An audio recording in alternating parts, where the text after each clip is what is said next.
Oh, whoops.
So I think we're going to wait just another minute or two, and then we'll get started. Thank you for your patience.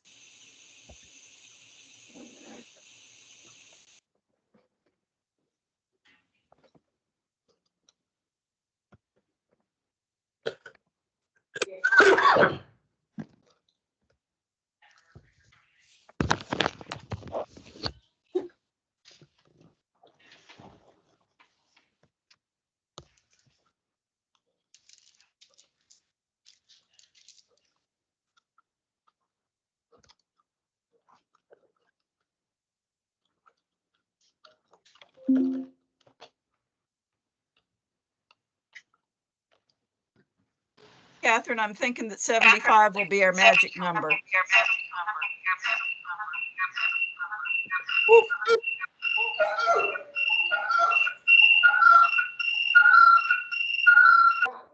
Oh. What do I need to do about that reverb? Although it's not happening now. Not sure. Is It's there because- anyone else? It's Go ahead. because you've got something open on your side that you can hear yourself coming through. That's the problem. You have two things open.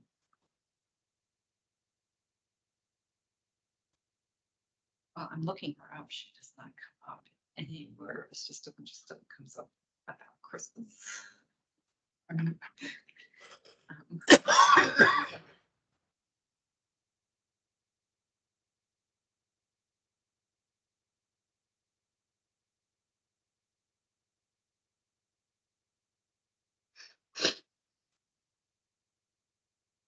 Okay, I'm going to keep my fingers crossed that this works. Can y'all hear me okay? Mm-hmm. Okay.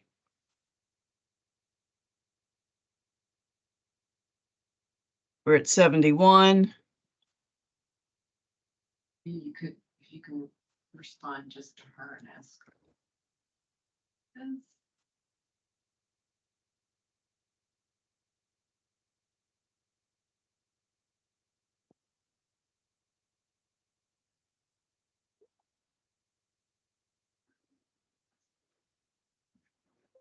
Okay, let's get started. So first off, thank you all for taking time from your afternoon to be with us to participate in the 2024 CDBG program, How to Apply webinar. I want to note that this is being recorded. Is that right, Catherine? Okay, I think I see you nodding your head. If you object to it to participating in the recording of it, you may leave the webinar at this time.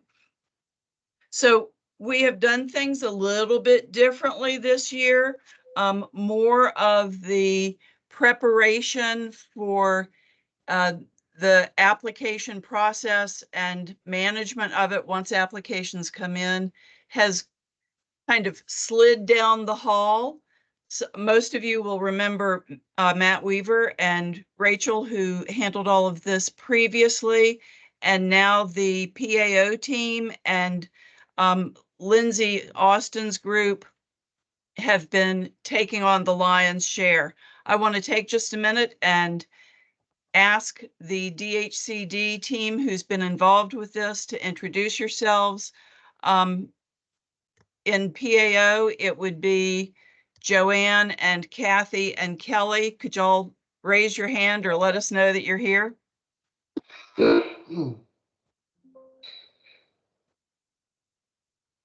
Oh, and Bill, good to see you. Lindsay, could you introduce your team, please?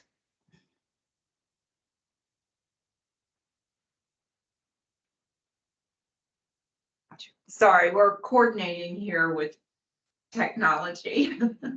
So we've got two people in an actual room together in the agency. So I'm Lindsay Austin. I've probably met a number of you. It's the Office of Program Policy and Compliance, and we've been helping with the tweaking on the program design and the application this year, working with Amanda's team. And I've got some folks that work with me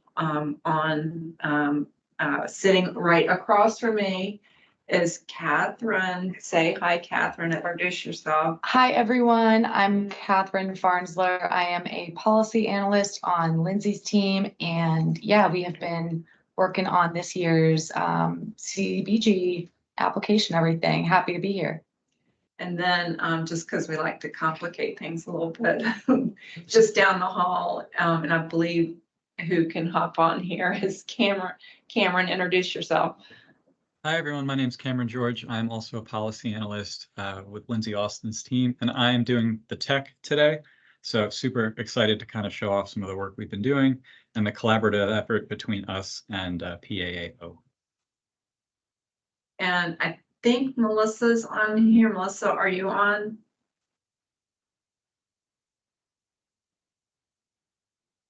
Okay, maybe she's not on. She might have had a conflict. Okay, so that's it. We are very pleased to be a part of this, and can't wait to get in and show you about the new revamped application for CDBG this year. So. Great, thanks, Lindsay. So Joanne, Kathy, Kelly, Bill, will you please introduce yourselves? Good afternoon. Good afternoon. I'm Joanne Pierman. I'm a program manager out of the Richmond office. I'm glad to see everybody here. My name is Kathy Boatwright. I am a program manager out of the Abingdon field office. My name's Kelly Cherpich. I'm a planning grant specialist out of the Abingdon field office. I'm Bill Hartley. I'm a program manager for ARC programs out of the Abingdon field office.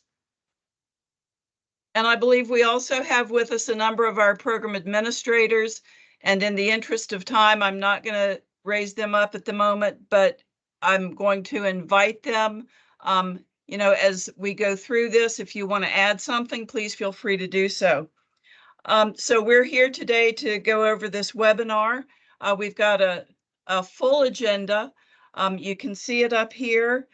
You'll be hearing from several of us as we go through this information. A few housekeeping issues first. We know that you're going to have questions. There are changes this year and we're doing some things differently. So both content and process are a little bit different this year. Please feel free to ask questions, either put them in the chat or hold them until the end. We will be trying to answer as many questions at the end of each section as we can. If you have any technical difficulties, please speak up, let us know, because it is important that insofar as possible, everybody can see and hear what we're doing. And after the presentation, this is going to be made available on our website. So I want to see, this is just kind of interest to me. If you have not worked with CDBG since COVID, or if you've never worked with CDBG, please, for a moment, just raise your hand through the little bar up at the top. Put your hand up.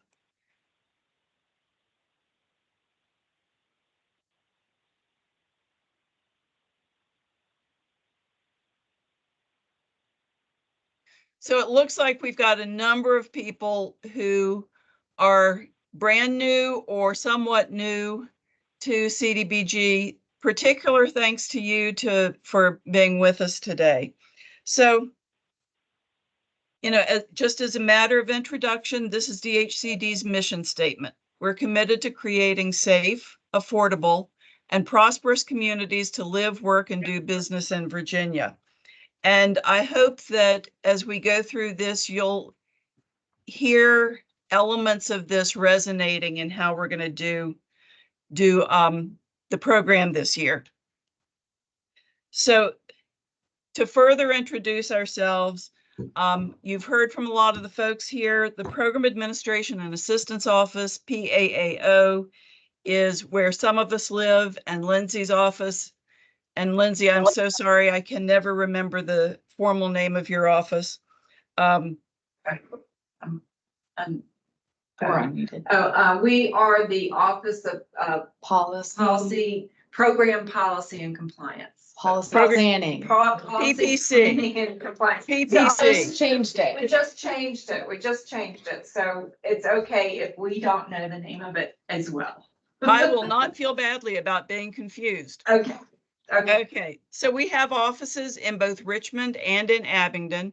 And although CDBG is kind of our signature program, we do a lot of other things. So we operate the Appalachian Regional Commission program out of our Abingdon field office. We have IPR Flex. We have VITA, which is the Virginia Individual Development Account, Down Payment Assistance Program, Acquire, Renovate, Sell, and Lead Hazard Reduction. And that's today, because who knows what's going to happen tomorrow. So I'm going to talk about some of the basics of CDBG, and then we're going to talk specifically about competitive and open submission and planning grant projects.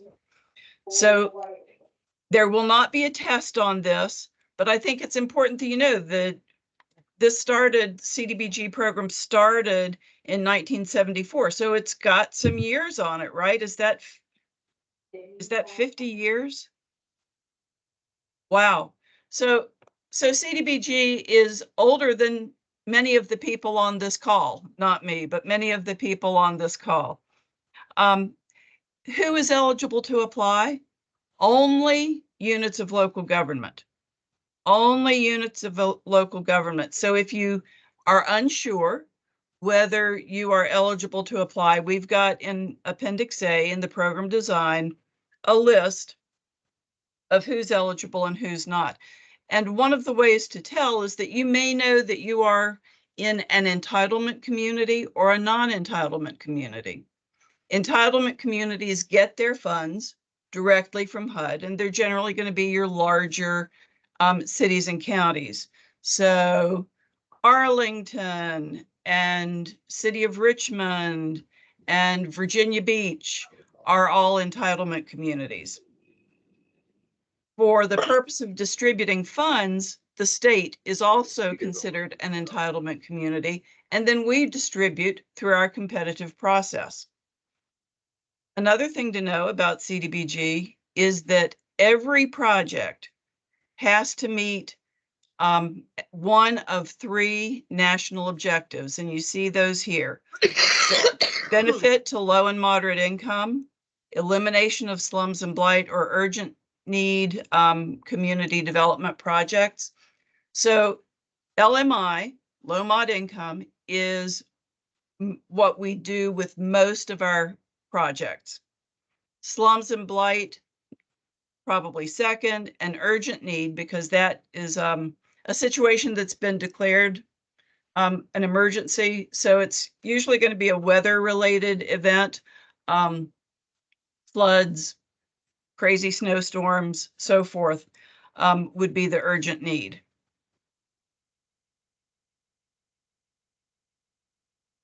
So in addition to the issue of only local governments can apply, it's really important to us that everybody have a shot at CDBG if you have that need and demand in your community. So we do try to put limits on the number of projects and the amount, the value of projects that one community can have at any time. And so you see here that in general, we're looking at a maximum of 2 active construction or public service projects at once, and less than or equal to a $3 million value. Now, special considerations. There are instances in which we need to be able to be particularly responsive to maybe a great opportunity or a huge need, and we can make some adjustments to that. If you need an adjustment, if you look at your roster of grants and see that, oops, you already have $4 million of CDBG projects open and you're not going to be able to close one in time, let us know. We'll talk about it. There are ways to still make it work. Okay. So now we're going to talk about some of the program changes. You know, I said earlier that we've made some changes both in terms of process and in content. You want to go forward with the next slide, please? So one thing that sometimes changes is our method of distribution, and this is how we're going to allocate our funds. So you see here that we are expecting approximately $18 million from HUD to distribute most of it this year. We usually have some carryover from previous years where funding hasn't been spent. I'll come back to that, Keith. That's a good question. And so that's the carryover. So you see here that we're expecting approximately 24 million to be able to distribute. How are we going to use it? We're looking at about 15 million in competitive projects, planning grants about 1 million, open submission about 6 million, urgent need 1 million, and program planning and administration, and that stays at DHCD, is about a little under 750. We can't give you those final numbers until we get our final allocation from HUD, which has not happened yet, I don't believe. So here's the timeline. Sometime in May, we're going to be dropping our open submission application information into CAMS, and we'll accept open submission applications, and that includes planning grants, from the day that they drop, as in put on our website, through November 15th, 2024. We will handle those on a rolling basis, periodically reviewing all of the open submission projects that come in at once and being able to respond to them fairly quickly.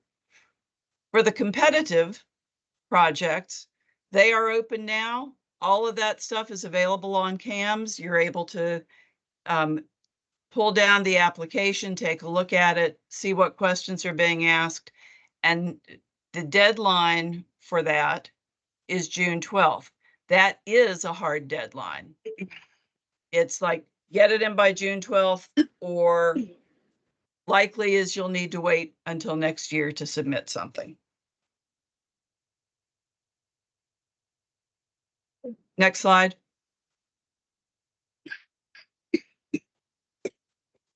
So we have made some adjustments in what's competitive and what's open submission, and we'll talk about that a little bit later.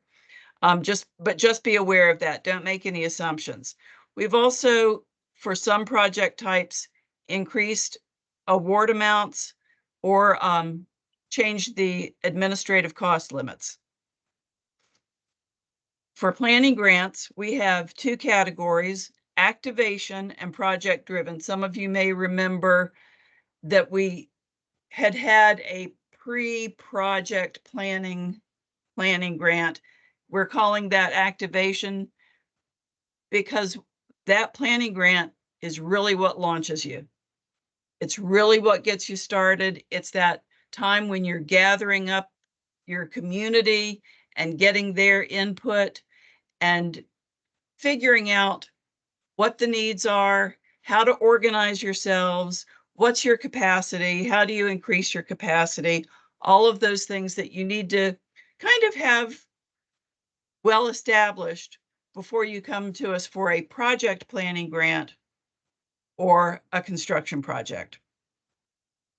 One note is that if you want to apply for a business district revitalization project, that's what BDR is, you have to have a planning grant first. Our experience is that that makes all the difference between timely and successful BDRs and those that aren't. We've made some changes to the loan forgiveness schedule for housing rehab, and we'll talk about that in a little bit. I also wanted to bring to everybody's attention that the Build America, Buy America federal requirement is applicable to these projects that you'll be applying for. And it covers these types of materials: iron, steel, non-ferrous metals, lumber, plastic, and polymer-based composite building materials, pipe, and tubes. So you can kind of expect that if you're putting anything in the ground, water, sewer lines, so forth, BABA is going to be applicable to your construction project. Okay, I'm about to turn it over to somebody else. What questions do you have? Why don't you type them into the chat?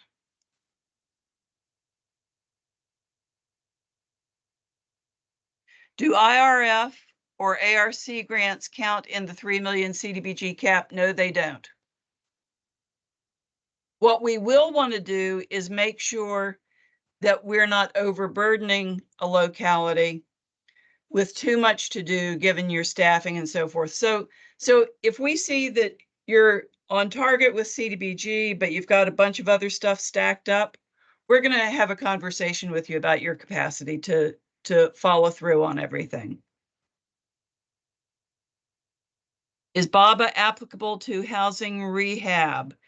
I would say that if you are using those materials, it will be applicable.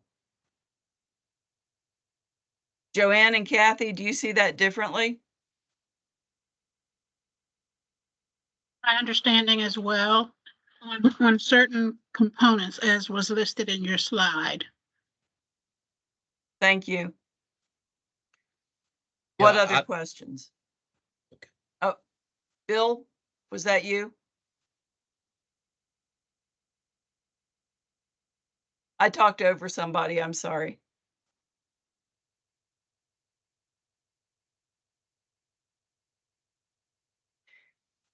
Okay, so I'm gonna hand it over to, I believe it's Kathy. Is that, are you Yes, up next? that's correct. Yes, I'm Okay. up next. Take it Good away. afternoon, everyone. We're going to go over the types of competitive grant applications that we have available this year. And the first slide is going over the maximum grant award and the maximum cost limits for admin costs. And Catherine, thank you for answering that question in the chat because it's applicable to the competitive grants application. Business District Revitalization, the acronym is BDR. So for this year, we have 4 subtypes of economic development competitive applications. We have community economic development, business district revitalization or BDR, local innovation, and regional innovation. And the maximum award for those types of projects will be based on if it's a community economic development or CED. It's based on if it's one locality that will benefit or if it's regional for two localities or more. If you have one locality applying for a community economic development grant, the maximum award is $1,250,000, and the maximum amount that you can request for admin is $125,000. If you have a CED project for two localities, the maximum award amount is $1.5 million with a max admin cost of $150,000. Business district revitalization is under economic development this year, and the maximum award for those projects is $1 million with a max admin cost of $100,000. If you have a local innovation project under economic development, that is a change from years past. We've put local innovation under competitive this year instead of open submission, and that the max you can request is $1 million with a max admin cost of $100,000. And regional innovation is a regional approach to local innovation, and the max for that is $1.5 million with a max admin cost of $150,000. And Keith, I see your question in the chat, and we'll get to that in some future slides. The next category is comprehensive community development, and that involves one activity focused on housing rehab and then one or more other targeted activity. So if you have two activities, you can request a maximum of $1.5 million with a max admin of $150,000. And if you have three activities or more, the maximum project award is $1,750,000 with a max admin of $175,000. For community service facilities, the maximum project award is $1,250,000 with a max admin of $125,000. For public infrastructure, this is an area where we have increased cost limits this year. If you are one locality applying, the maximum project award is $2 million with a $200,000 administrative cost limit. And if the project will be regional in nature with two or more localities, the maximum you can request is $3.5 million with a max admin of $350,000. And our last competitive is targeted neighborhood housing rehab. The maximum project award for that is $1,250,000 with a max admin cost limit of $125,000. And as Amanda shared previously, the application did open on April 15th. And we do note that some folks have already gotten a jump start on that. We see some that have been started in CAMS. That's great. And all applications are due June 12th, 11:59 p.m. Okay, next slide, please. Okay, so our economic development competitive grants this year, I mentioned earlier, we have grouped 4 project types under economic development, some of which were previously considered open submission. So community economic development projects, these are projects that focus on bringing in a business or an industry to create jobs or to retain jobs in a particular area. And these job creation or retention activities are specifically focused on LMI job creation or low to moderate income job creation or retention. So these jobs must be made available to or held by low to moderate individuals. And so some of the activities could include site development or redevelopment in order to bring in a business or to support a business. And as previously mentioned, if you are one locality coming in, the max is $1.25 million. If this community economic development activity will be regional in nature, so 2 or more localities, you are eligible to apply for up to $1.5 million. Local innovation, that is also one that was previously open submission that is now under our competitive. And local innovation is what the name stands for, locally innovative, small scale projects. That's really, you're stretching the box. You are trying to come up with something that has not been done before. So like a pilot project that could lead to a larger project. And we're looking for something creative connected to economic development activities, job creation, job retention. And the max award for that is 1 million. And that is if it's one locality. And so regional innovation are innovative projects that are regional in nature that will have a larger reach. And the max award for that is 1.5 million. Okay. Next slide. And we'll come to all the questions at the end of this section. Thank y'all. So business district revitalization, this is now specifically under economic development. It was a standalone activity in the past, but we have now grouped it with economic development. And the primary focus of our BDR projects are activities that will eliminate slum or blighting influences in a downtown area or a business district area to promote future economic development. And specifically, what we're looking for are activities to remove physical and or economic blight. So economic blight refers to businesses and storefronts that are currently vacant or have been vacant for a long stretch of time. We want to be able to work with localities to assist in putting businesses back into those vacant buildings. And this project type connects specifically to the elimination of slums and blights national objective. And because of that, the facade improvements must occur before any other project phases can begin. So business district revitalization projects often have some other public infrastructure components to it, or perhaps micro enterprise loans or upper story housing connected to it. And we welcome that as well. Those activities don't lend themselves to the slum and blight national objective. So that is why facade improvements must occur before the other activities begin, because we want to make sure that we will have the benefit to report back to HUD. And the maximum award for these projects is 1 million. And as Amanda shared earlier, a change that we are requiring for our business district revitalization projects is that a planning grant must be completed before a locality applies for a competitive BDR project. Next slide. Community service facilities is another one of our competitive. This is not a change from last year. It is still competitive. And these are projects that either construct or improve physical facilities associated with the provision of services to low to moderate income community members or a specific population like limited clientele.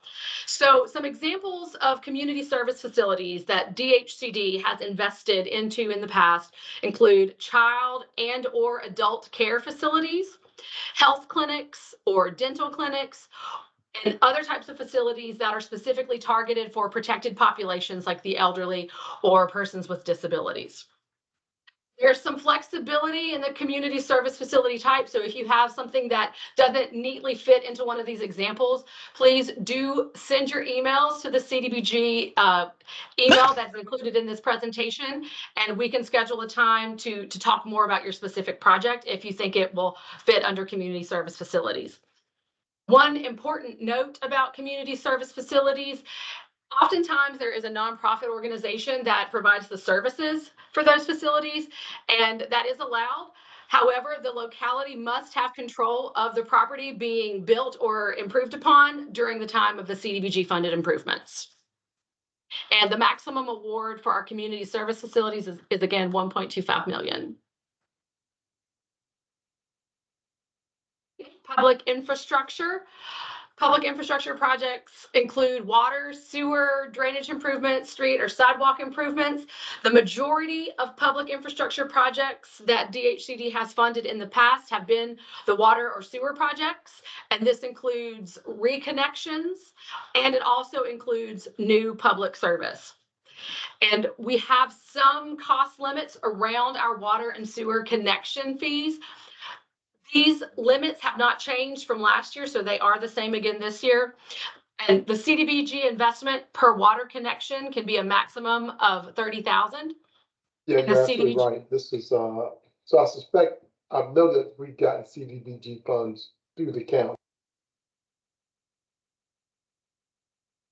And the maximum CDBG investment per sewer connection is 50,000. So that information is for you to factor into your budget development for those construction costs. And one particular note under public infrastructure, housing production public infrastructure is nestled under our public infrastructure competitive activity.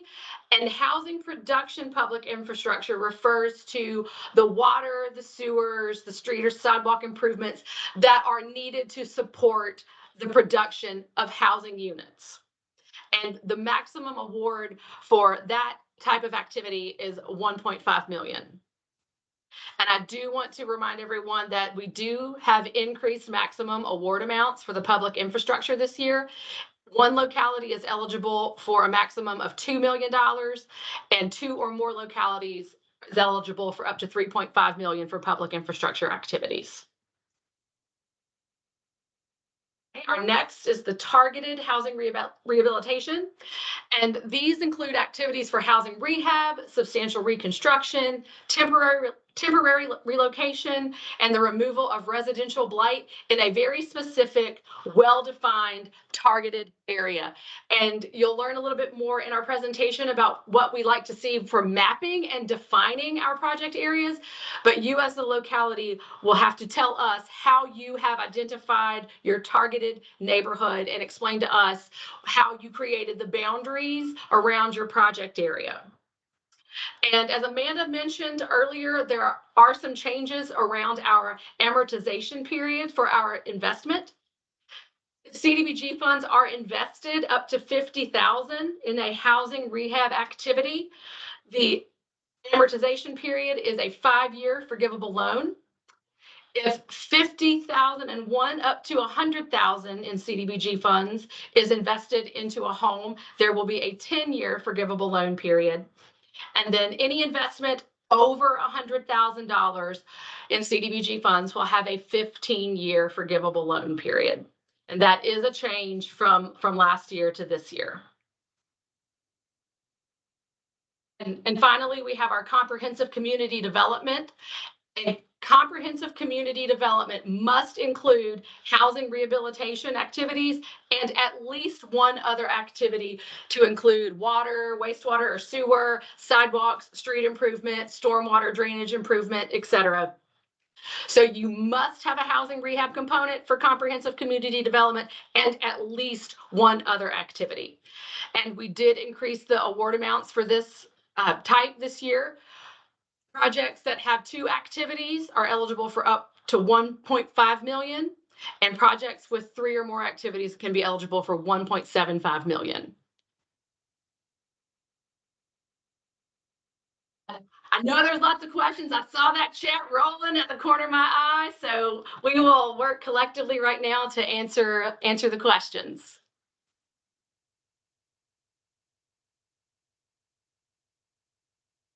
Kathy, I'm going to read you some of these questions Thank that you. We've got in the chat that are not yet answered. So Keith was wondering if you could give some examples of what a local or regional innovation project would be. So one example of a local innovation project is funding for a program at a community college that might help support a new skill or a new training program being rolled out by that community college. And for example, DHCD has funded the Power Lineman program at Mountain Empire Community College under the local innovation program.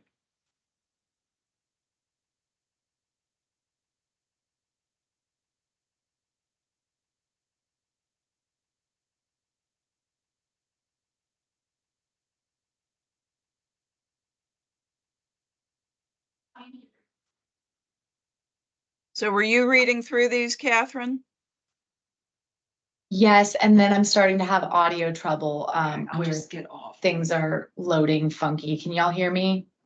We can hear you now. Okay, great. Yes, I will continue reading. Please let me know if at any point my audio gets funky. Sure. The next question I see here in the chat that is not answered, we've got Greg Jones is wondering, our occupancy rate is higher than 50% in our business district. Will this make us ineligible for a CDBG planning grant? It will not make you ineligible for a planning grant. Whether we would be able to fund it as a construction project is a different conversation. But the 50% occupancy for a planning grant is not a barrier. Okey doke. We have also got one in here from Esaias. I hope I'm saying that correctly. That says, is community economic development Right. grant application to be made by CDFIs that finance business that would help create jobs or directly by the businesses that create jobs? Let me make sure I understand this. So the applications, the application to our agency has to come from a unit of local government. A CDFI can be involved in it, but the application itself has to come from locality. Applications that are about creating jobs or creating businesses that create jobs, those are generally ones that we want to see. You know, we want to make sure that our applications and our contracts go to support job creation for low mod income people.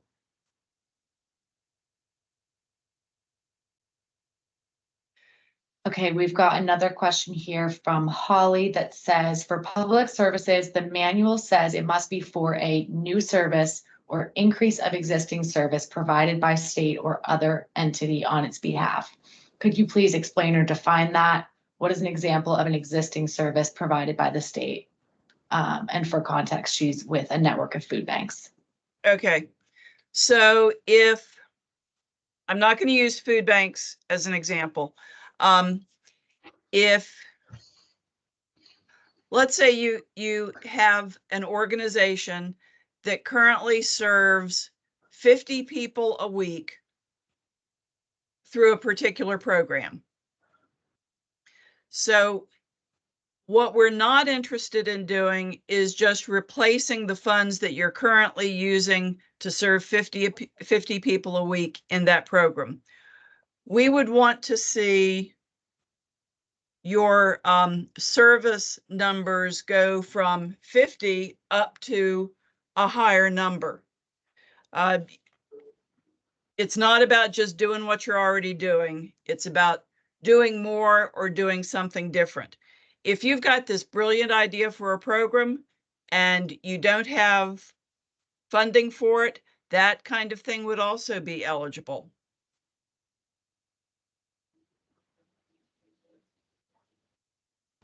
All right, next question we have from Amy Thornton that says, can a locality apply for both a community service facility grant and a public infrastructure grant?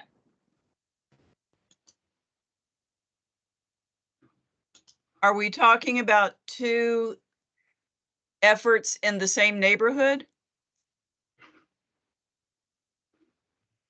Yes, that's correct. Two different projects in the same county. Yeah, we'd want to have a conversation with you about that. I'm not saying thank no, you. but let's schedule a time to talk. Okay, thank you. All right, we've got another one from David Tate that says, Habitat Roanoke has a workforce development program, so I assume innovation grants would cover such a program.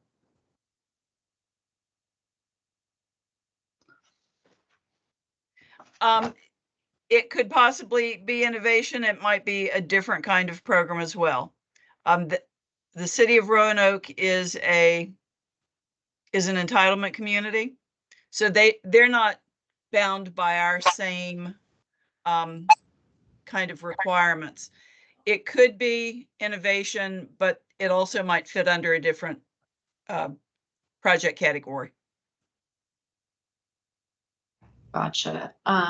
Keith, I see your hand up. I'm going just straight down in the chat, but we will get to you. I've got your other question here that says, would broadband be eligible for public infrastructure if the municipality is the ISP, the internet service provider?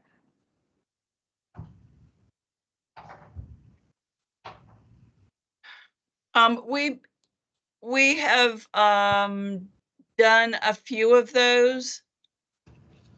They are tricky and they struggle. So that too would be something that we might need to double check on.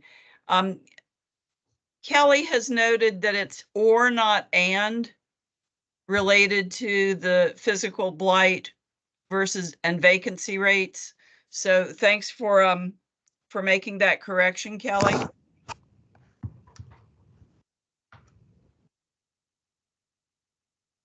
Okay, we've got another question here that says, do the new lien periods for housing rehab projects apply for CDBGs being submitted by June 12th or on any new planning grant that are applied for 7/1 or after, thus submitted in 2025?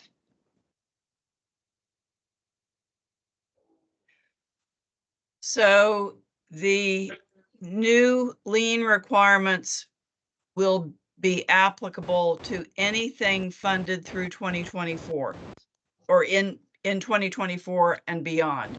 So if you had a 2023 planning grant, yes, the new lien requirements will apply to 2024 applications. And Kelly, I apologize because I see now that you've given an answer here as well. And then we've got some folks in the chat talking about that there are concerns with the timing of that announcement. I have already had one client drop out due to the new schedule, and I anticipate I will have at least a few more. So Erica, if you wanted to take yourself off mute and just tell us a little bit more about that. Yeah, hi. Here, I'll turn my camera on. Yeah, so I've kind of waited to kind of like put out info to all of my clients, but I do have a planning grant right now. So we've been working off of getting clients and participants for the June 12th deadline. With the, going off of the old competitive guidelines, which was a blanket 5-year lien period for everyone. And so that was what the participation agreements they've already submitted said. So now we've got to regroup, and I haven't done it because I wanted to have this meeting first, but I did just make some calls to some people who I knew were already on the fence with the 5 years. And with the potential of it being now 15 years, they're not interested in participating anymore. That's going to cause a lot of regrouping before this June 12th deadline, which is going to be here before we know it. So thank you for that. We anticipated this. We know it's going to happen, and what we need for you to know is that, one of the things that we're asking is or encouraging people to consider is smaller numbers of units per grant, because what we see is the effect of insufficient numbers of contractors around the state. So we are suggesting people don't overpromise, and that may make your application easier in that you have a target area and you're not being expected to serve as many people. We do know that that's going to be an outcome of this.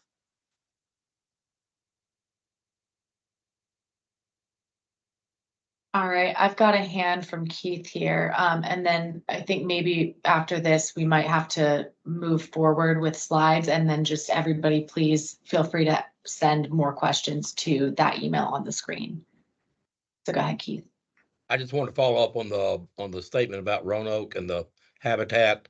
ARPA funds were used for that job training program, but it was combined with CDBG funds went into the rehab itself, but city utilized ARPA funds for the apprenticeship training on that project.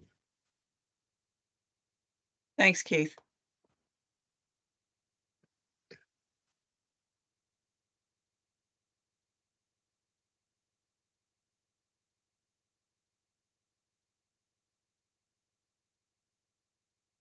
Okay, good afternoon. I'm Joanne Pearman again, and I'm going to talk just a little bit about open submission grants. As you heard earlier, there's $6 million available for open submission grants, and they lend themselves to year-round readiness. They are open on a rolling basis, and it's on a first come, first served, and they must meet a national objective. The applications must be high quality with a high degree of readiness and a high likelihood of success. So again, the applications are accepted from May until November 15th, 2024, or until all funding has been committed. The project types are, if you could scroll back, please. Okay, there you go. Project types are urgent need, scattered site housing, public services, construction-ready water and sewer funds, and regional water and wastewater funds. Next, the maximum grant awards and maximum admin cost limits are listed on this chart. I'm not going to read each one. I will say that the admin costs are roughly 10% of the project award amount. As you can scroll down those columns and see that it's just 10% of what the project award could be. So for public services, it ranges from $250,000 to $500,000, depending on the number of localities. For construction-ready water and sewer facilities, it's $2 million. For regional water and wastewater, it's $300 million up to $3.5 million.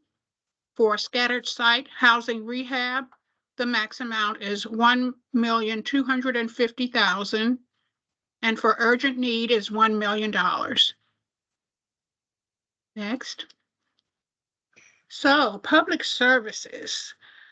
DHCD helped a lot during COVID with public services, and based on this continued need, we will again provide funding in this open submission cycle. We were just very impressed with the work that was done, how it was received, and how much good it did out in the communities. So public services must be a new or quantifiable increase to an existing service designed to respond to a timely or persistent community need targeting one of the following.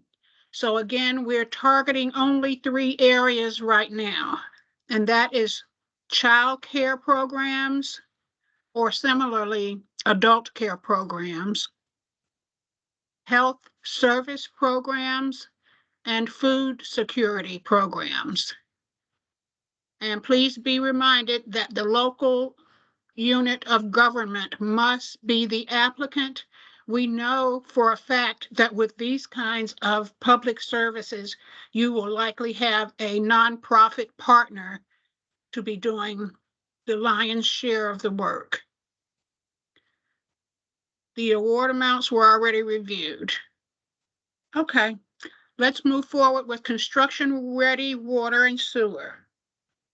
Projects that involve water and wastewater services for an area with at least 60% LMI and where final engineering, permits, easements, and all other sources of funding have been secured. The maximum award is $2 million and the maximum admin cost is $200,000. Regional water and wastewater has projects designed to address water and wastewater needs on a regional scale, with one locality designated as the lead. And again, those are the limits reviewed earlier. scattered site housing rehab. These are projects undertaking housing activities as listed in the competitive: rehab, substantial reconstruction, relocation, blight removal, in project areas that are not contiguous, where a traditional targeted site housing rehab project would not normally be feasible.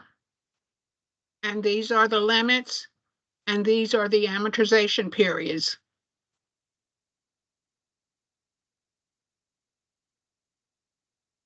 Urgent need projects enable prompt response to existing serious and immediate threats to local health and safety. An emergency declaration by the governor or a health declaration by the state commissioner are required for urgent need eligibility. These projects must be applied for within 18 months of the event, of the occurrence. And the locality must be unable to finance the funding themselves to cure the immediate threat. Next. Are there questions?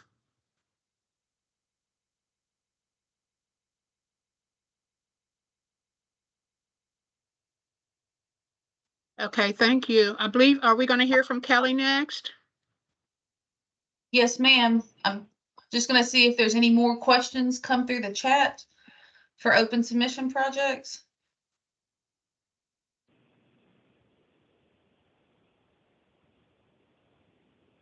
All right, it doesn't look like them. Hey, Kelly, yes. excuse me. Let me speak to the people interested in CDBG funds for supporting food banks. So when we were supporting food banks with COVID money, we had more flexibility. The regular CDBG money is more restrictive in what we can fund. So to anyone, if you are interested in supporting a food bank with CDBG funds, please get in touch with us first. Do not make any assumptions.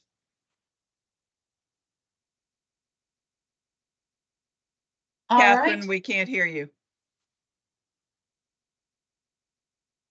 Nope, sorry. Lindsay was just giving me context about the CB money. So sorry. Okay. Okay. My name's Kelly Cherpich. I'm the planning grant specialist, and y'all are probably very tired of hearing me talk about planning grants. So here are the summary of planning grant changes for our 2024 year. First off, as Amanda mentioned earlier today, and I mentioned last week in the grant management workshop, we're going to have two overall categories of planning grants, one being activation and the other being project driven. Planning grants are now required for a business district revitalization project, and the submission of initial activities is required with the application. So we did that last year and it seemed to work out pretty good. So we're going to continue doing that this year. Next slide, please. All right, so you all don't know how badly I wanted to tell you all that the planning grant award has gone up, but as you can see, our activation planning grants are now at a max award of $40,000. And then our project-driven planning grants now have max awards of $100,000. But remember that we only have $1 million in planning grant funds. So where these awards have gone up, maybe think about that in your timing for applying for a planning grant. Next slide, please. All right, so the activation planning grants, these were previously named or called community organizing, community needs assessments, overall assessments. And these types of grants are for localities that either haven't partnered with us before or have not partnered with us for a while to kind of take a pulse check, a temperature check on the overall community needs. And then they could apply for a project-driven planning grant later on in the future. The max award amount is $40,000. And like I said, that is just to do an overall needs assessment and really use community engagement to find out what kind of community development things that we can do in the future. All right, next slide, please. Project-driven planning grants. So these are planning grants that have usually a CDBG competitive project in mind to apply for after doing them. And they directly align with our CDBG competitive and open submission implementation projects, BDR, public infrastructure, public services, so on and so forth. For this year specifically, if a locality is interested in applying for a BDR/downtown revitalization implementation project, they are required to complete a project-driven planning grant before applying. Essentially, do not just come in and apply for a BDR project without doing a planning grant first. And these max award amounts have gone up to $100,000. Next slide, please. All right, so we are on a rolling submission from May 1st to November 15th. And as Amanda said earlier, we will review applications on a rolling basis during that time period. Any questions, comments, concerns, funny jokes?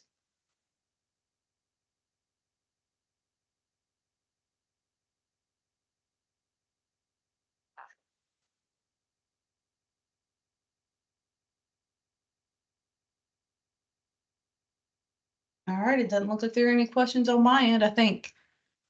Is this Amanda for mapping? Yep. It is. It is. So when we look at applications, when I look at an application for the first time, the first thing I turn to is the budget. The second thing I turn to is the maps. The maps, for those, people have different learning styles. For some of us, reading the written word is not the best way to learn. For some of us, looking at a picture is a really good way to learn. And that's what a map is. It describes your project area. It can tell you how many and where and all kinds of wonderful things depending on the data you collect.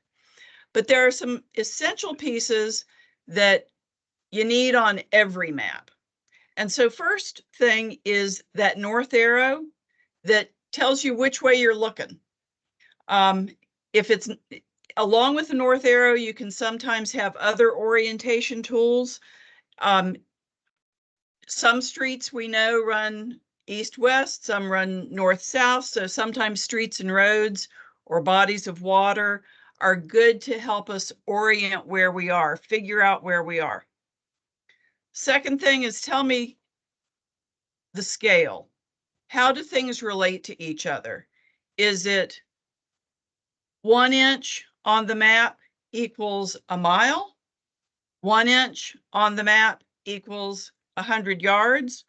Or maybe it's done in metrics, which is a different beast, and you need to tell me that as well.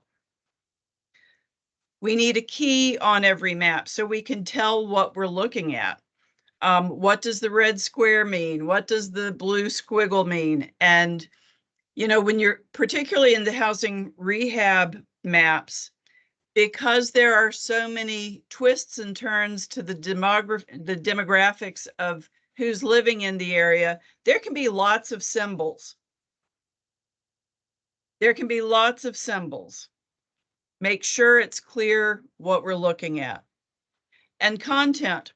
One map may not do it. You may need multiple maps or some kind of overlay system to help convey all of the information that you want us to gather from what you've given us. Next slide. Some of the things that we see on maps that, have a scratch in our heads or make it harder for us to interpret the information is first, too much information. We'll get maps that when I look at them, we should really have 3 maps instead of 1 because it's so packed with information, we can't pull it apart. Ineffective transition from color to black and white. I love color maps. Some of you might be able to see the maps on my wall behind me. But when I print, because I'm old school and I still print applications to read them, I print it in black and white. So the transition from a beautiful color map to, you know, standard service, black and white, does not always convey well. So keep that in mind.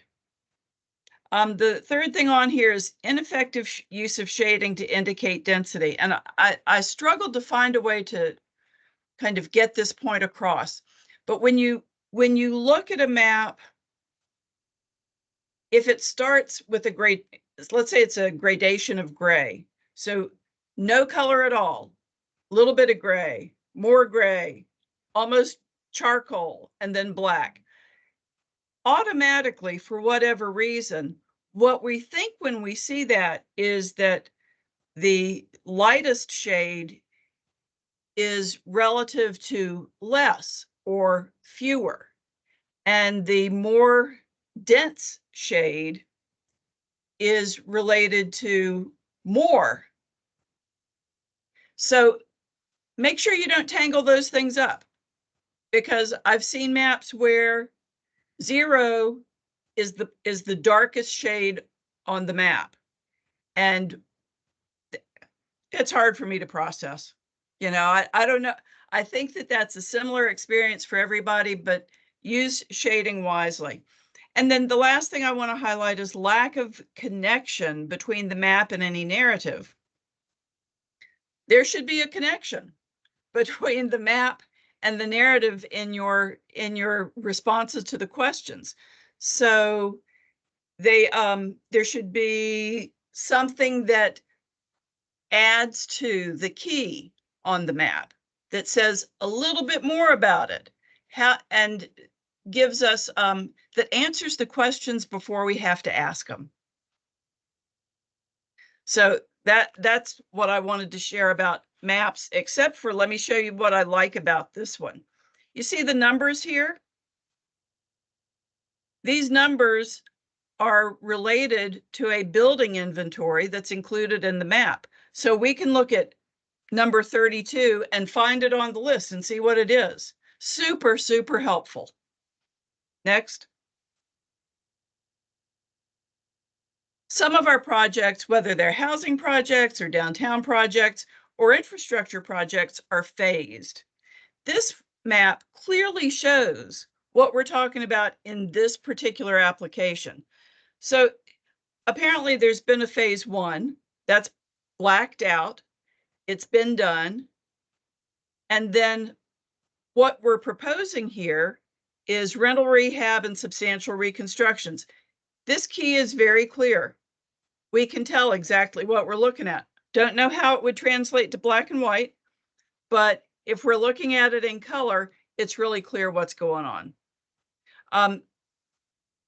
You can use not just solid shading, but you can find a way to indicate what you're talking about using a different kind of symbolism. You could use circles or squares. You could use a circle with vertical lines or horizontal lines or X's or that kind of thing that would not rely on the color to distinguish A from B. Next. So then I wanted to cover a few things about the applications themselves. A few basics. If you're going to submit an application by June 12th, you should be pulling down the program design, pulling down the guidelines, starting to read through those, finding how to submit an application in CAMS. And Lindsay's going to talk with us about that in a few minutes. You need to be getting started. You need to be aware that there are 2 public hearings that are required. This is an issue that repeatedly trips people up. The first public hearing is supposed to be about the global opportunities through CDBG, that you can do this, or you can do that, or you can do the other thing. And there's this amount of money available, and kind of paints the picture to the program here or the public hearing participants of what's possible. And then you go away and you craft your application and you figure out what you're going to do. And then you come back and you do your second public hearing. And the second public hearing is specifically about the application that you're going to submit.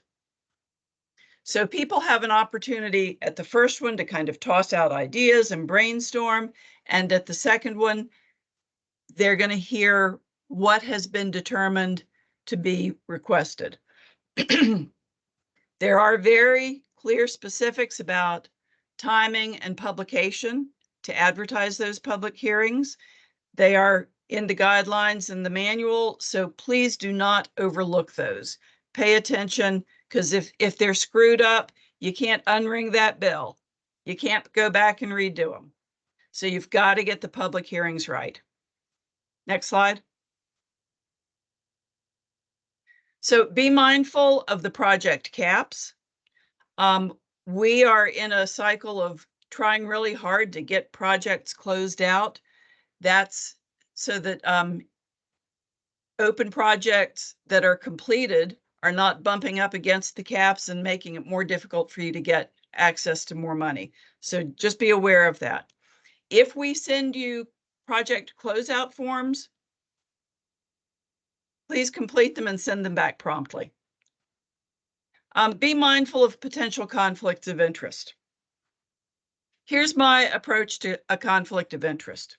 If I have to ask the question whether there's a conflict of interest, chances are there's a conflict of interest. So as you put your project together, be aware of relationships, be aware of who's on town council, who's going to benefit from a project, whose house needs to be done, all of those things, because there is a question in the application that asks you to identify potential conflicts of interest. So it's something you've got to be aware of from the jump. The application includes a list of assurances. We need to see copies of advertisements. We need to see copies of notices. They're included as attachments or additional information. Please don't forget to include those in the application.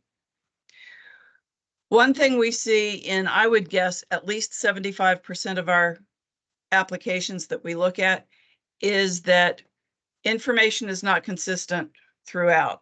So in one place, we'll see you're going to be installing infrastructure on 3 roads. The next place in the application, it was on 4 roads. Or we're going to do 17 houses, or we're going to do 15 houses. Just make sure, have somebody proofread it, with a red pencil, go through it and identify those places where you're not telling us the same thing about the same issue.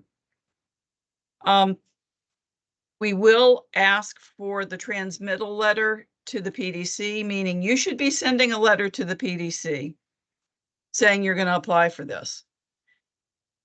The PDC needs to know what you're up to, needs to know about what's going on in its district. So please make sure that that's included. And all of the PDCs have requested or have received a request from us for the regional priorities, and they'll be sending those to us. You might want to check that and see if your application is aligned with the regional priorities.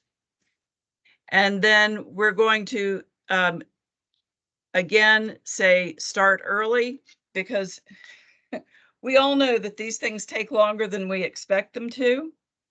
So don't procrastinate. These items are just reminders. Make sure that you have information about documentation of leverage funds, and note that your locality has to pass a resolution about contributions. Be aware of the length of time it takes for easements and environmental reviews and all of those elements that either lead up to an application or immediately follow an application. It takes time. So if you have questions about how to do a good survey, what a good survey includes, the methodology for conducting the survey, please reach out to us because we can direct you to some resources for that. If you have plans or studies that relate to and particularly support whatever you're proposing in your application, please make sure that we have access to those as well. Time demands. There was a time a while back when I would say, be careful what you wish for. You think it takes a lot to put an application together? It takes even more to implement an application. So once you're funded, then you actually have to do it. So know who's going to do it. Frequently, it lands on the person who wrote the application.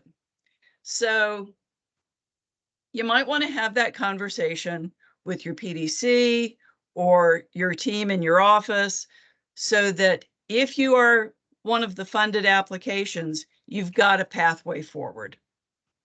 And then I'm going to say it again, start early.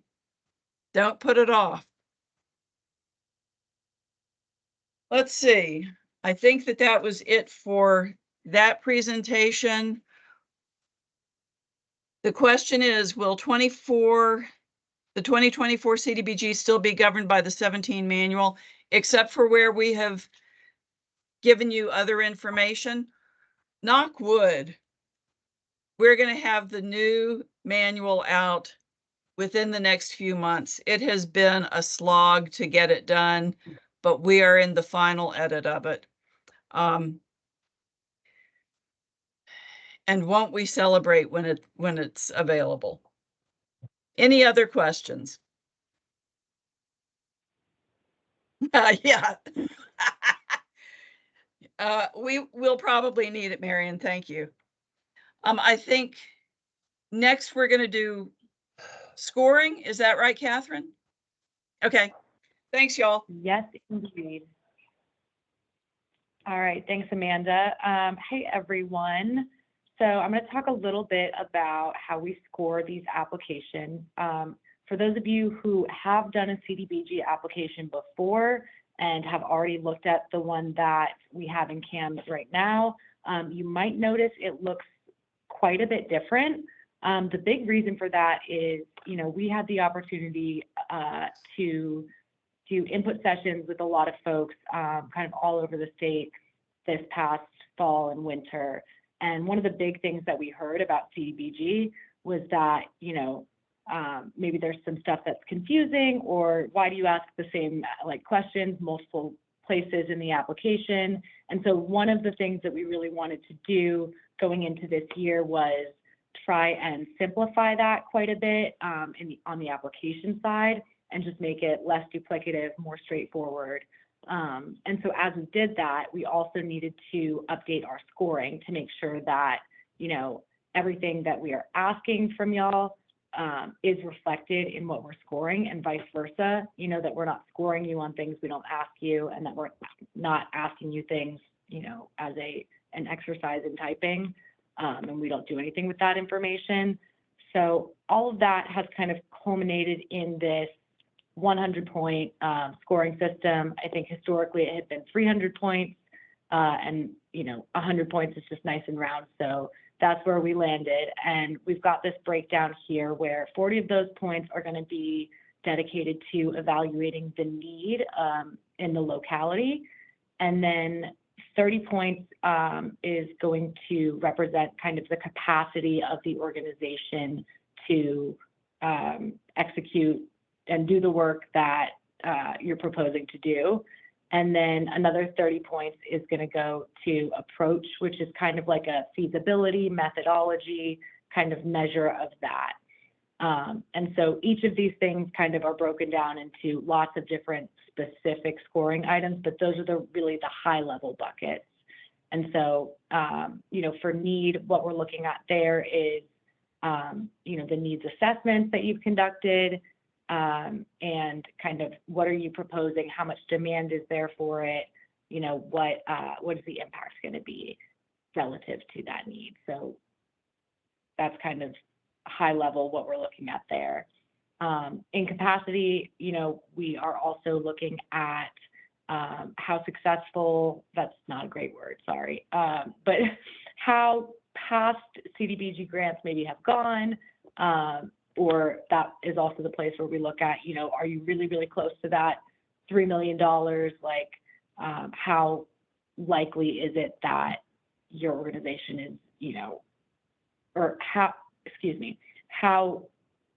has it gone historically? And then we also kind of look at your team, whatever team that you're proposing to work on this grant, how those folks are qualified and how much time they're going to have.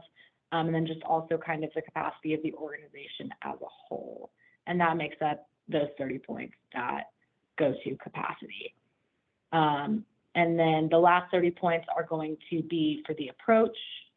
So a big part of that is, you know, pertaining to the national objectives and how you're going to meet those, feasibility. So a lot of that is some of the readiness stuff that we talked about earlier. That's where, you know, if you do have a planning grant, you're probably you're gonna fare pretty well in that feasibility section.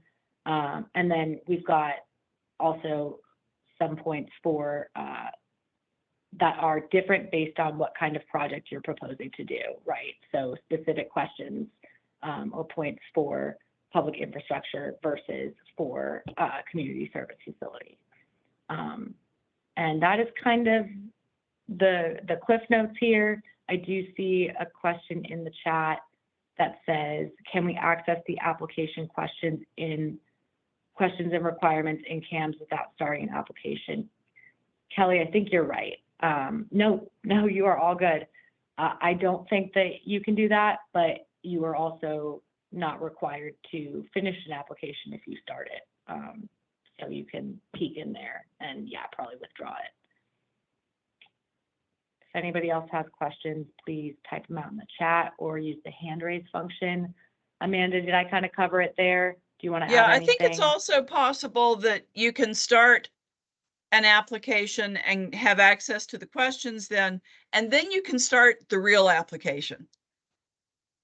So, because I know that I've seen in CAMS where a locality has had multiple starts, but only one finish. But I bet that Lindsay can tell us what's what about that. I will cover that in just a minute. Okay. Yeah. Scoot around here. Okay. Sorry, Lindsay and I are in this room together and she got off the actual computer. Oh, here, let me turn off this filter I have. If I can. Or like unblur you, maybe. Sorry, folks. Thanks for bearing with us. Yeah, sorry. We were just trying to problem solve some technical difficulties that we were having in this room because of, I don't know, you know, internet capacity or something. Now, and you can actually withdraw an application. So, you know, you should not hesitate to go ahead and start an application so that you can see the actual questions. And you can, in fact, you can do that and download the question, the application as a whole to a Word document, and then you have that, right? And it can just sit there in CAMS, and there's no need to start 3 of them, right? So you don't need to do that. Just start one. But anyhow, access to the CDBG 24 application is there, ready for you to access right now. You go into CAMS now. You do have to have a CAMS profile and a username and password for each of your folks that will need to be working on CAMS in the application. And multiple people can go in there and work on the application. Now, I will say, please do not share passwords, right? that is just a big no-no. It will cause problems. If you are sharing passwords and you both are working on an application at the same time, you will have problems. Maybe you've gotten away with that for certain things, but it will come back and bite you. So don't do that. Chrome is the browser that CAMS works best in. So, I mean, you can use different browsers, but we do know that when there's been little glitches and stuff, it's been in other browsers. Chrome's the one that browser that it was designed to work best in. So please do that. For text and narrative and all that, I would work in a Word document and use that document to copy and paste into CAMS. That's the best way to go about that. And then you've got your work anyhow in another document, not just in CAMS. The text boxes that you have in CAMS, they're for text. So while it may look like you can put a table or chart or whatever in there, it's gonna, on our end, it's just gonna be a mess. So don't put your tables and charts and those kind of things in the text boxes. I think we've left maybe an extra optional, or you may have some attachment sections that you will not be using. If you have something that is a graph or table or chart that you just simply want to provide us, please use one of those attachment sections in order to do that. The text boxes are just not going to work for you. Let's see. Is there another slide or is that it? Okay, continue. Okay, let's see. So you can save it and come back and work on it over and over again until you're ready to submit it. If you don't submit it, it's just going to stay in there as an incomplete application. And it has happened that people have not submitted it, and it is not, if you don't submit it, it is not submitted. So the deadline will come and go, and it will still be in there as an incompleted application. So you must submit it for it to be reviewed by us at DHCD. So please, save, sure, but it remains incomplete and in CAMS as a saved document or saved application until you actually submit it.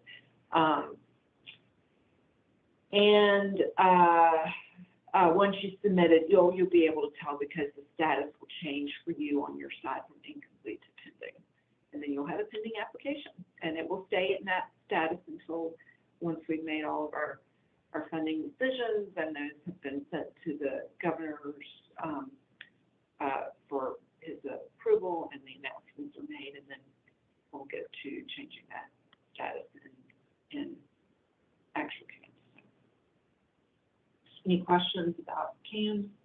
I know most of you probably are experts and don't need these tips, but you do need a profile, and I've already heard, I've seen a couple of things about trying to submit an application and being denied because you weren't the right org type, and that is a possibility.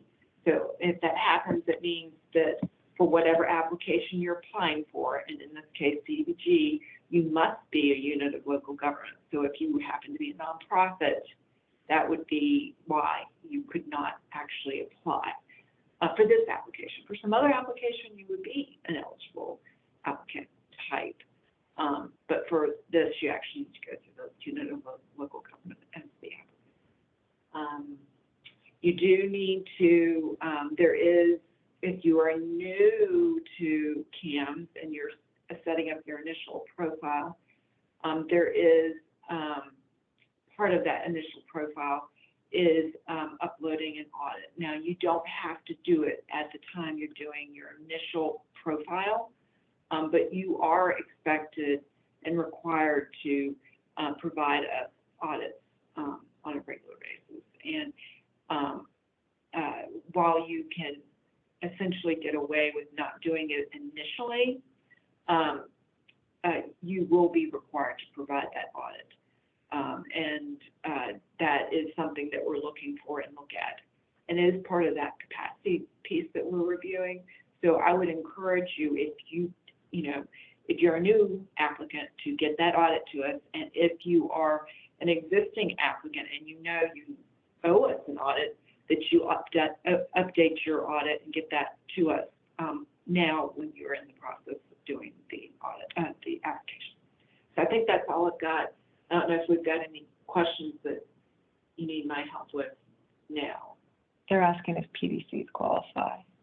PDCs, I think, can be the consultant. Is that right, Amanda? That could be completing the application for a locality? So I think that probably happens frequently, in that they are the consultant, but they may also be the authors. But I believe, correct me if I'm wrong, someone with the locality itself has to be the one to hit send. Yes, that is correct. You are absolutely correct. Because the locality is the responsible party in the applicant, correct? So there needs to be a conversation. We're real big on management teams. And if I were writing an application, I would probably pull together a management team at the outset and talk about timelines and who's going to do what, so nothing falls through the cracks. But one of the things that I would make sure we were all clear on was, what's the date we're going to submit this thing and who's going to push the button? So if the county administrator wants to be the one to push the button and it hasn't been done, that the county administrator is in fact available on June 12th and not down at Myrtle Beach. So make sure everybody knows their roles and time expectations.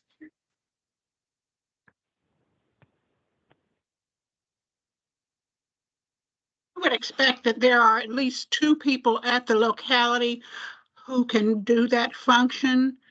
The chief administrative official, as well as usually the head of finance, would have that role responsibility as well, because you don't ever want just one person to have complete control of CAMS. Great point. And I would say the other, and I know that some of the organizations are, you're relatively small and all, but you need to make sure that you don't have just one person in CAMS. And you need to also make sure you're keeping your contact information and your roles updated in CAMS. We've had a number of times where you end up, it's time to start an application or submit, and you don't have anyone in CAMS that are actually current users. And then you've got to get, staff here at DHCD involved, because you don't have anyone in there to actually even correct or add a new user. So that's something that you might, I don't know, put it on your calendar to once a year, just kind of take a little, a look at who your users are and see if you need to purge a user or update contact information or something like that.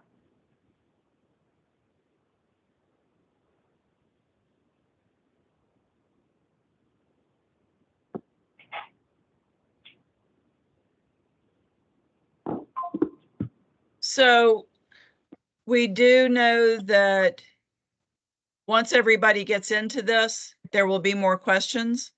So we are having a Q&A session next week, Wednesday from 1 to 2, and then at the end of May, Thursday, May 30th from 1 to 2.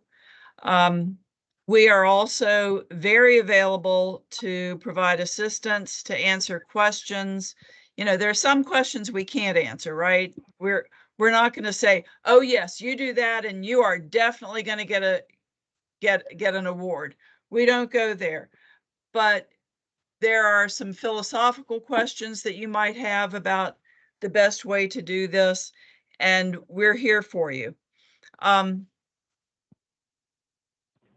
wanted to go back to something on the scoring page and tie it to Erica's and Sanji's comments. So, as I said, we were anticipating that comment, that you've already talked with people about the way loans were structured, and now you're going to have to go back and have that conversation again. I would urge you to include in the need section, particularly under demand, if this adjustment has had an impact on your project overall, please include that in here. Please do include it. Because we know that folks with planning grants and folks who are just working on your applications, you've just gotten this information, and we don't want it to be detrimental to your ability to compete for funding. So please do include that.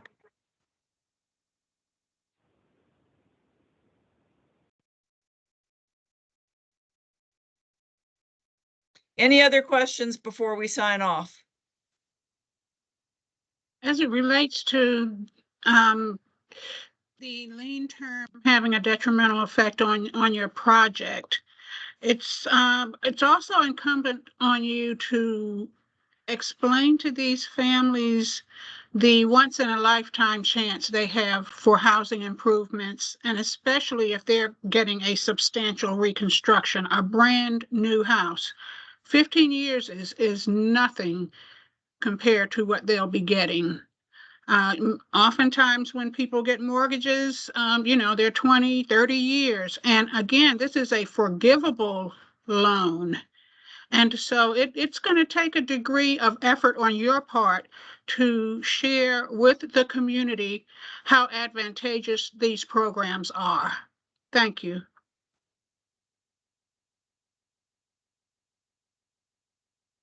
So there's a question here about whether the folks here will automatically receive invites to the Q&A sessions. I'm going to ask Cameron and Catherine to get the link to that and post it on our website.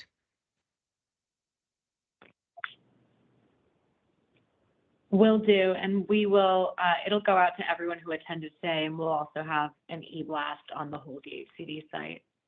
And to answer the other questions, we'll be posting slides as well to the website, and the recording from today as well.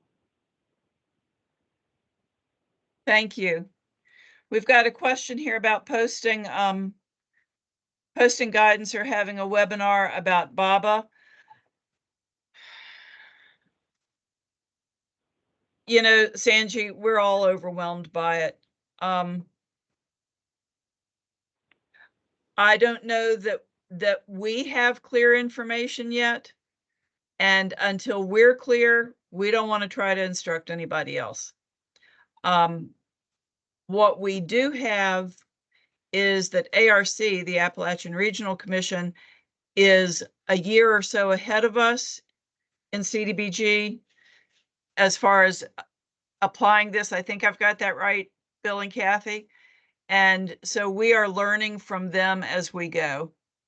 But as soon as we have concrete developed information to share, we will do so. Will that be the same for the slides? The slides will be posted on our website within a week.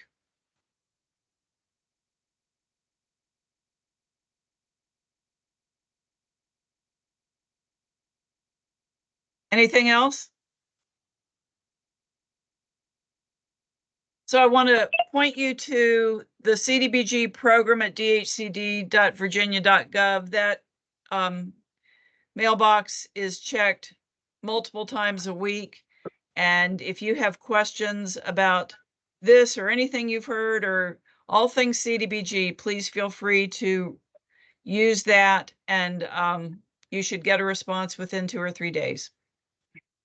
If not Amanda, we faster. do, I'm sorry, just have one more question here in the chat. Okay. Where Sanji says, I see one of the CDBG application questions under targeted housing site is, please describe your process in clearing titles on the properties to be rehabilitated. Can you elaborate on any new expectations for clear titles? That's a great question. Clear titles are not required, but they are strongly encouraged. And we included that question because we've been talking about this for a while. And so if anyone has taken it to heart and done it on your own or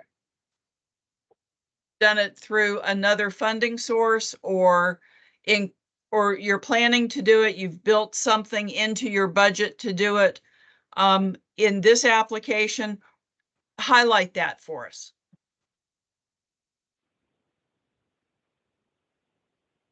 So I'll get on a little soapbox about clear titles. You know, a lot of folks, particularly people who maybe don't have a lot of family wealth, don't go to the effort of having clear succession, clear wills, clear end of life documents. And so as people pass away, their property doesn't go to one person, it goes to all of their heirs. And down the road, this creates huge problems. It impacts certainly the care and maintenance of the house. It impacts who occupies the house, and it runs counter to developing generational wealth. A lot of our housing programs are in communities that have traditionally been overlooked and under-resourced, traditionally African-American communities.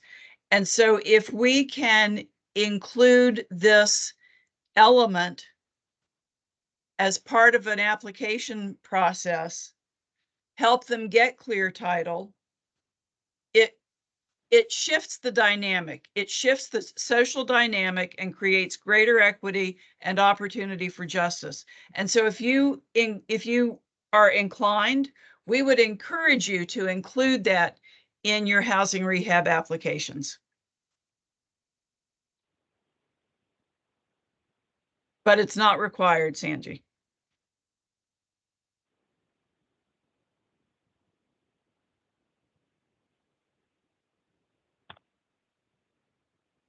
One more question from Sean Campbell says, how can you execute a deed of trust without a clear title? You know, I'm not sure that the way we have done things has been challenged in court. Do you know, Joanne? Not that I'm aware of, no, not that I'm aware of. And we had a speaker at our webinar last week that really cleared some things up for us, and we probably will be developing a clearer policy on how we feel about heirship and titles and the like. Thanks, Joanne.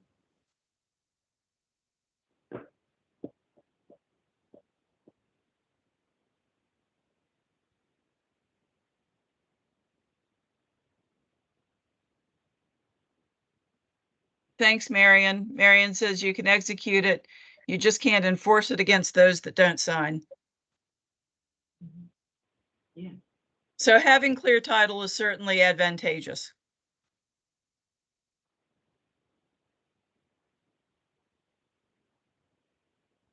Anything else? What other questions?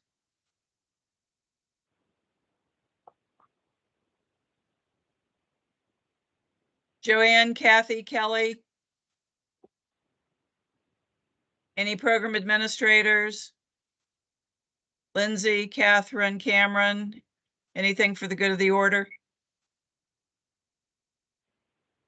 Not for me. Okay, if all hearts and minds are clear, I guess we're done for the day. Thank you.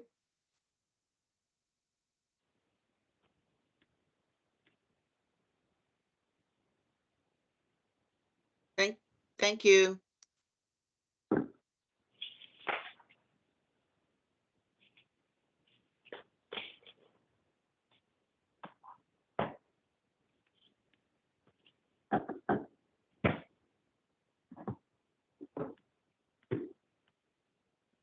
Okay, have we stopped recording?